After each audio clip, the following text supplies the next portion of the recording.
সবাই নিজ নিজের জন্য দায়িত্বশীল। আর রাজুলু সাইয়্যিদ ফি আহলি বাইতিহি, বাপ হলো বাড়ির দায়িত্বশীল কর্তা।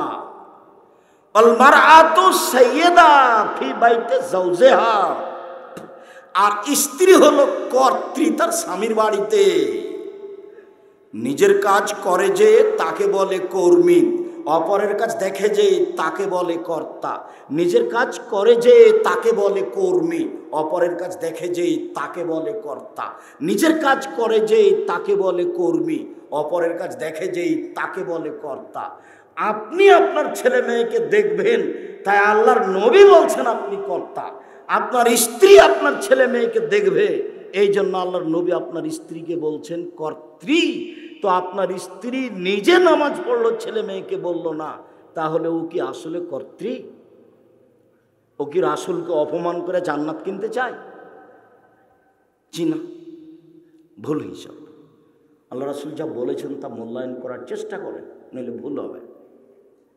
হাদিস বুখারী মুসলিম, আল্লাহ রাসূল বলছেন কুল্লুকুম রাইন কুল্লুকুম মাসউলুন রাইতিহি। পৃথিবীর মানুষ তোমরা সবাই দায়িত্বশীল, নিজে নিজে, নিজের জন্য নিজে দায়িত্বশীল। দায়িত্ব সম্পর্কে বিচার মাঠে এইভাবে মুখামুখি জবাব দিতে হবে।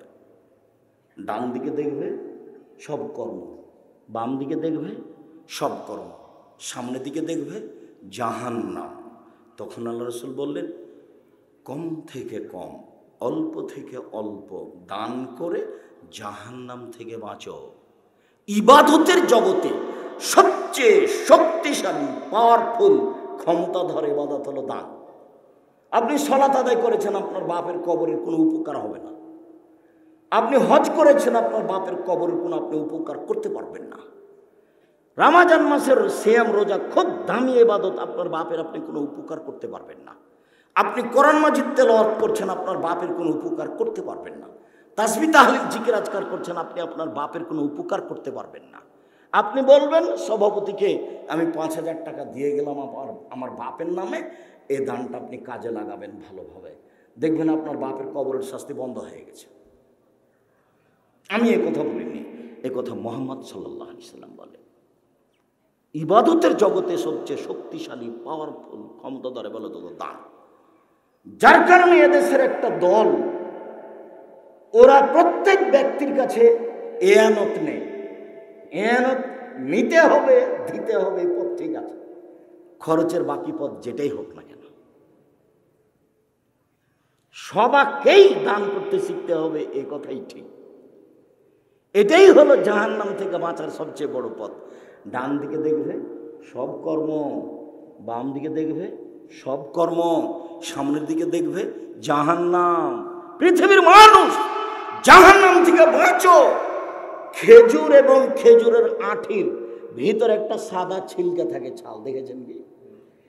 ওইটা পরিমাণ সমান হলেও দান করে জাহান্নাম থেকে বাঁচো, এই কথা মুহাম্মদ সাল্লাল্লাহু আলাইহি ওয়াসাল্লাম বলেন। হাদিস তো বুখারী মুসলিম। আপনার আর আমার কি বিবেচনা? হাদিস তো 1450 বছর থেকে হাদিস গ্রন্থে আছে। কেসা কাহিনী দিয়েই তো বক্তব্য চলে, ঈসব জুলেখার কাহিনী দিয়ে তো বক্তব্য চলে, তা হাদিস আবার কে বলবে?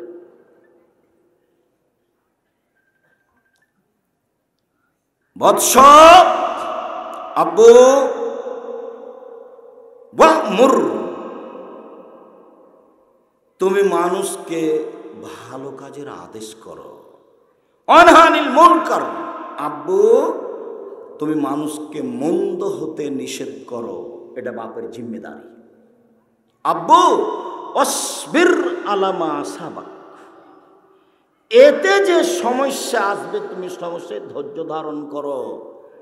টাকা যত বেশি হবে ধৈর্য তত কম হবে, দলীয় পাওয়ার যত হবে ধৈর্য তত কম হবে। ধৈর্য কি নিজ, ধৈর্য কি ঘোড়ার ডিম?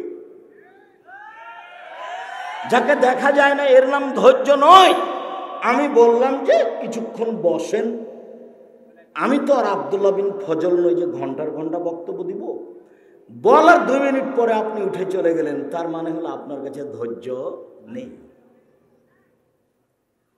আল্লাহ বলছেন আমাদের নবীকে ফাসবির সাবরান জামিলা, মুহাম্মদ সাল্লাল্লাহু আলাইহি সাল্লাম আপনি সুন্দরভাবে ধৈর্য ধারণ করুন। সুন্দর, কেউ মেরেছে আপনি মেরে নিলেন, নিয়ে বলছেন যাক যা হয়েছে হয়েছে, ধৈর্য ধারণ করি।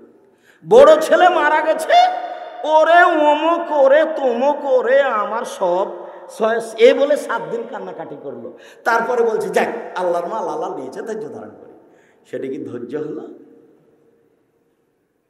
প্রতিপক্ষ আপনাকে জেল দিয়েছে, আপনার ছেলেকে, আপনিও 15 দিন খুব চেষ্টা করলেন তাকে মারবো, তাকে জেলে দিব। 1 মাস যাবৎ চেষ্টা করে যখন কিছু করতে না পারেছেন, তখন বলছেন যাক ধৈর্য ধারণ করি, যাক ধৈর্য ধারণ করি। এর নাম কি ধৈর্য? এটা ধৈর্য নয়। একটা মহিলা, তার ছেলে মারা গেছে, তো রাস্তায় বসে বসে কাঁদছে। তো আল্লাহ রসুল ওখান দিয়ে হাঁটছেন, তো আল্লাহ রসুল বলছেন কাঁদছেন কেন? তো মহিলা বলছে সরো সরো এখান থেকে, সরো, আমি কি কাঁদছি তোমার কি জানার দরকার, সরো এখান থেকে। তা আল্লাহ রসুল কিছু বললেন না, চলে গেলেন। পাশের লোকগুলি বলল আপনি কি জানেন ইনি কে? ইনি কে? ইনি তো মোহাম্মদ। ও তাই, আমার ভুল হয়েছে। আমি চলে গেলাম, মোহাম্মদের দরজায় গেলাম, দেখলাম কোনো পাহারাদার নাই। আমি বললাম মোহাম্মদ তোমাকে ধমকে পাঠিয়ে দাও, আমার ভুল হয়েছে। তো মোহাম্মদ কিছু বললেন না। হ্যাঁ আপনি বুঝে কথা বলবেন না, আপনার চিন্তা ভাবনা করে কথা বলবেন না, এরকম কিছু বললেন না। যখন মহিলা এভাবে বললেন, তখন আল্লাহ নবী বললেন সমস্যা যখন আসে তখন ধৈর্যের নাম হলো ধৈর্য।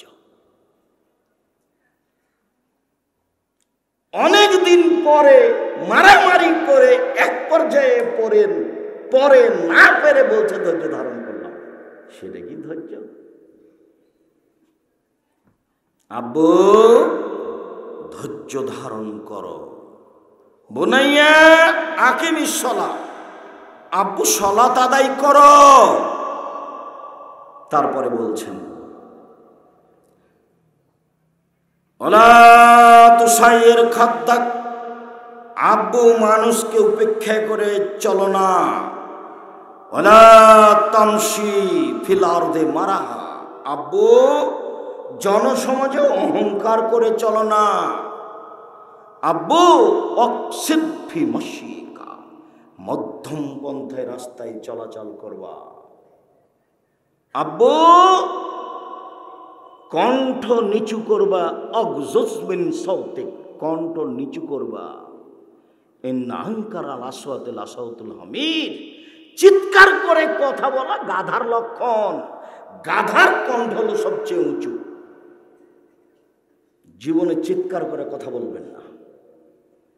বাপ হিসেবে ছেলেকে বলে দেবেন। আদর্শ পরিবার।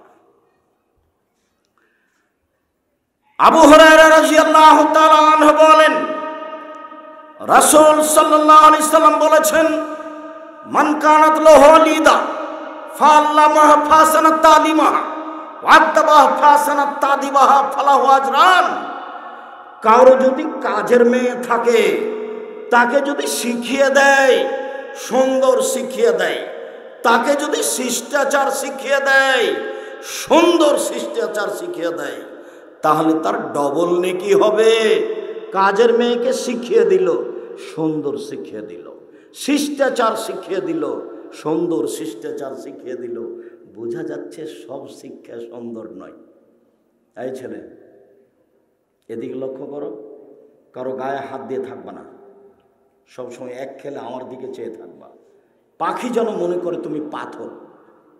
আচ্ছা তোমার বোন চাঁপাইনবাবগঞ্জ কলেজে পড়ে, নগ্ন অর্ধনগ্ন হয়ে চলে যাচ্ছে। আল্লাহর নবী বলেছেন যারা শিক্ষা অর্জন করে তাদের পায়ের নিচে ফেরেশতা পর বিছায়। তুমি কি মনে করো তোমার বোনের পায়ের নিচে কি আসলে ফেরেশতা পর বিছাচ্ছে? তুমি ঢাকা কলেজে পড়ো, তোমার দাড়ি চাঁচা আছে, হাতে সিগারেট আছে, প্যান্টে টাকানোর নিচে আছে, তুমি খাতা কলম নিয়ে চলে যাচ্ছ কলেজে, তো তোমার কি মনে বলে যে তোমার পায়ের নিচে ফেরেশতা পর বিছাচ্ছে? আল্লাহ নবী তো বলেছেন যারা জ্ঞান চর্চা করে তাদের পায়ের নিচে ফেরেশতা পর বিছায়। তাহলে কি নবী মিথ্যা কথা বলেছেন? নাউজুবিল্লাহ।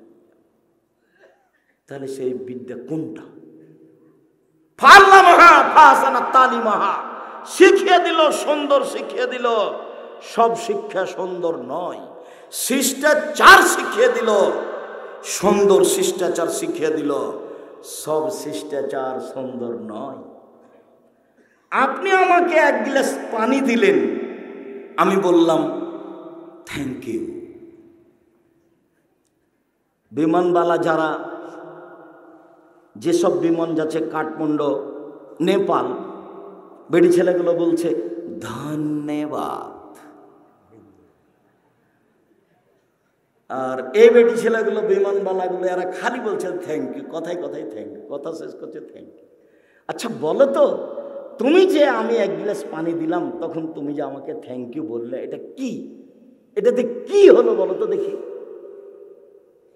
আর আমি যখন আপনাকে এক গ্লাস পানি দিলাম তখন আপনি বললেন জাযাকাল্লাহ খায়র, আল্লাহ আপনাকে এর প্রতিদান দান করুক। তা আমি বলে দিলাম জাযাকাল্লাহ খায়র, আল্লাহ এর প্রতিদান আপনাকে দান করুক। এবার আমি তোমার সুবিধায় সুবিধায় আল্লাহ সহযোগিতা করবে, এই কাজটা আমি কার উপরে চাপিয়ে দিলাম? আল্লাহর কাছে। তুমি লন্ডনে বিপদে পড়েছ, যেখান থেকে আমি গিয়ে এখান থেকে তোমার সহযোগিতা করতে পারবো না, আমার দেশের কেউ পারবে না।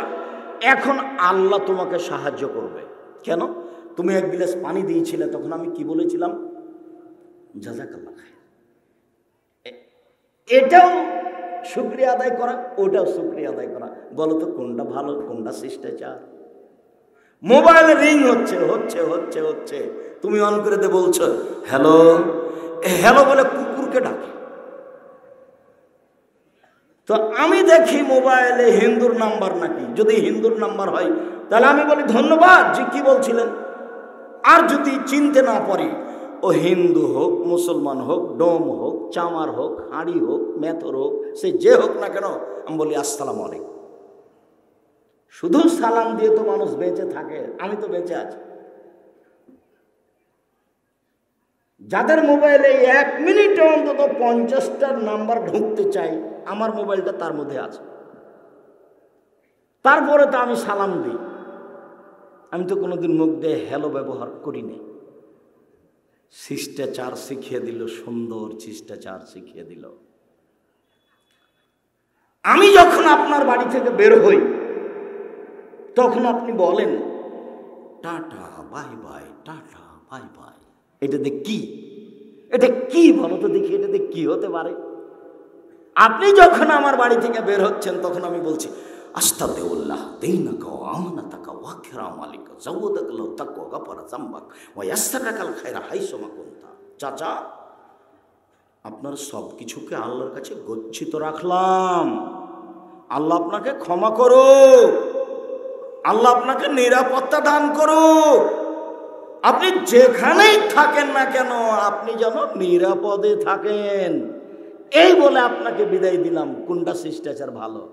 শিষ্টাচার শিখিয়ে দিল, সুন্দর শিষ্টাচার শিখিয়ে দিল, ডবল নেকি পাবে। বাপ বুঝতে পারলো না শিষ্টাচার কাকে বলে, মাও বুঝতে পারেনি শিষ্টাচার কাকে বলে। দুইজনই চলছে নিজের গতিতে। বাপে বিবাহ দিয়েছে তাই বউয়ের কাছে গেছে, তাই ছেলে হয়ে গেছে। ও কি জানে শিষ্টাচার কাকে বলে? চাঁপাইনবাবগঞ্জ বাড়ি হলে শিষ্টাচার জানা থাকবে? জি না, ভুল হিসাব। তোমার মা দরজাটা বন্ধ করতে জানে না, তোমার মা তোমার বাচ্চার ছেলেটাকে পায়জামা পরাতে জানে না, কোন পা আগে পরাতে হবে তোমার মা কোনোদিন খেয়াল করেনি। প্যান্টটা নিচের দিক কেটে টাকানোর উপরে করতে হবে, এটা তোমার মা কোনোদিন দেখেনি। দরজাটা বন্ধ করার সময় বিসমিল্লাহ বলতে হবে, এটা তোমার মা কোনোদিন বিসমিল্লাহ বলে দরজা বন্ধ করেনি। তোমার বাপ মায়ের সংসার চলছে পশু প্রাণী, গরু ছাগলের মতো। কষ্ট হয়, কষ্ট হলে কিছু আসে যায় না, কিছু করার নেই, ঘটনা এটাই। তোমার মা তোমার ছোট ভাই বোনকে দুধ খাওয়ায়, বিসমিল্লাহ বলে না। যতবার তোমার মা তোমার ছোট ভাই বোনকে দুধ খাওয়াচ্ছে ততবার বিসমিল্লাহ বলতে হবে তোমার মাকে, নইলে এই দুধ শয়তান খাবে, নিশ্চিত খাবে, অবধারিত খাবে, আল্লাহর নবী বলেছেন খাবে। অতএব এই দুধ শয়তান খাবেই খাবে। এই ছেলে, কোনো ছেলে আপনার পাশ থেকে উঠতে চাইলে আপনি ওটা ঠেকাবেন, ও আরও 5 জনের পরিবেশ নষ্ট করে, ক্ষতি করে। আপনাকে আবারও বলছি, আপনি ধৈর্যের পরিচয় দিবেন। কোনো বাচ্চা ছেলে পাশ থেকে উঠতে চাইলে তাকে ঠেকানোর চেষ্টা করবেন, আরেকজনের সহযোগিতা করেন, নিজে কথা শোনেন, আমাদেরও সহযোগিতা করেন। শিখিয়ে দিল সুন্দর শিষ্টাচার, শিখিয়ে দিল বিদ্যা, শিখিয়ে দিল সুন্দর বিদ্যা, শিখিয়ে দিল শিষ্টাচার। উপস্থিত বৈঠকের দিনই মুসলিম বোন, এই মেয়ে কথা বলছো কেন? তোমাকে তো বললাম মুখ বন্ধ করো। আপনি মহিলা মানুষ, আপনার গায়ের ওপর দিয়ে যদি কেউ চলে যায় মুখ খুলবেন না, অন্তত আজকে নয়। আপনার গায়ের ওপর দিয়ে চলে যাক, আপনি মুখ খুলবেন না, একবারে মুখখান বন্ধ করেন। এবার আমি আপনাকে বলছি, উপস্থিত বৈঠকের মুসলিম বোন, আপনাকে খাস করে বলছি, আর আপনারা শুধু খালি শুনবেন। জাবের বলছেন, একদা আল্লাহর নবীর সাথে আমরা যুদ্ধ করে আসছি, আমরা এখন মদিনায় ঢুকবো। তো আল্লাহ রাসূল বলছেন, এই থামো থামো থামো থামো, সবাই এখানে থাকো, আমরা রাতে এখানে থাকবো, সকালে মদিনায় ঢুকবো। তা আমি জাবের বললাম, আল্লাহর নবী, আমি নতুন বিবাহ করেছি, আমাকে বাড়ি যেতে অনুমতি দেন। তখন আল্লাহ রাসূল বলছেন, ও আচ্ছা আচ্ছা, বিক্রা নাম তাইয়্যিবা, তুমি বিবাহ করেছো তালাক প্রাপ্তা মেয়ে বিবাহ করেছো না কুমারী মেয়ে বিবাহ করেছো? তো সাহাবী বলছেন, তাইয়্যিবা, তালাক প্রাপ্তা মেয়ে বিবাহ করেছি। আল্লাহ রাসূল বলছেন, আরে হাল্লা বিক্রাম তুলাইবকা, তুমি কুমারী মেয়ে কেন বিবাহ করলে না? তুমি তার সাথে খেলতে, ও তোমার সাথে খেলতো। আরে তুমি কুমারী মেয়ে কেন বিবাহ করলে না? তুমি তার সাথে খেলতে, ও তোমার সাথে খেলতো। আরে তুমি কুমারী মেয়ে কেন বিবাহ করলে না? তুমি তার সাথে খেলতে, ও তোমার সাথে খেলতো। আল্লাহর নবী নিজে একজন মাত্র কুমারী মেয়েকে বিবাহ করেছেন, সবারই বিবাহ হয়েছে 2বার 3বার করে, কারো 2বার কারো 3বার। তার মধ্যে ওনার কাছে সবচেয়ে দামি মানুষ যিনি, তার বিবাহ আগে হয়েছে 2বার, বলেন তো তিনি কে? তিনি খাদিজা রাদিয়াল্লাহু তাআলা। আমি আলোচনাতে আয়েশাকে সবচেয়ে সম্মানী দেখিয়েছি, কিন্তু বিবরণে বোঝা যায় সবচেয়ে দামি মহিলা হলেন খাদিজা রাদিয়াল্লাহু তাআলা। 1 মিনিট মধ্যে চলে আসলাম কিছু কথা বলার জন্য। এই ছেলে, তোমাকে আবারও বলছি, কারো গায়ে হাত দিয়ে থাকবে না, এদিকে চেয়ে থাকো। 2 জনের 1 মিনিট কমবেশ মান দেখাচ্ছে। আল্লাহ নবী বলছেন, আয়েশা আয়েশা, হাজা জিবরাইল ইকরাইকা আলাইকা সালামা। আয়েশা, এই যে জিবরাইল তোমাকে সালাম দিল, এই যে জিবরাইল তোমাকে সালাম দিল। তখন আয়েশা বলছেন, ওয়ালাইহিস সালাম ওয়া রাহমাতুল্লাহি ওয়া বারাকাতুহু। জিবরাইলের উপরে সালাম, তার উপরে শান্তি অবতীর্ণ হোক, তার উপরে বরকত অবতীর্ণ হোক। আপনি তো দেখতে পান, আমি তো দেখতে পাই না, আপনি তো দেখতে পান, আমি তো দেখতে পাই না। আপনি বলছেন আয়েশা, এই যে জিবরাইল, এই যে জিবরাইল, মানে এক খাটে 3 জন, মানে এক ল্যাপের নিচে 3 জন। আয়েশা রাদিয়াল্লাহু তাআলা আনহা, মুহাম্মদ সাল্লাল্লাহু আলাইহি ওয়াসাল্লাম আর জিবরাইল, এক খাটে কয়জন? 3 জন, এক ল্যাপের নিচে 3 জন। জিবরাইল, আয়েশা রাদিয়াল্লাহু তাআলা আনহা, মুহাম্মদ সাল্লাল্লাহু আলাইহি ওয়াসাল্লাম। আল্লাহ নবী বলছেন, আয়েশা, এই যে জিবরাইল তোমাকে সালাম দিল। তো উনি সালামের উত্তর দিয়ে বলছেন, আপনি তো দেখতে পান, আমি তো দেখতে পাই না। নবী ছাড়া কেউ জিবরাইলকে দেখতে পাবে না। আপনি তো দেখতে পান, আমি তো দেখতে পাই না। এটা হলো তো। এবার চলেন,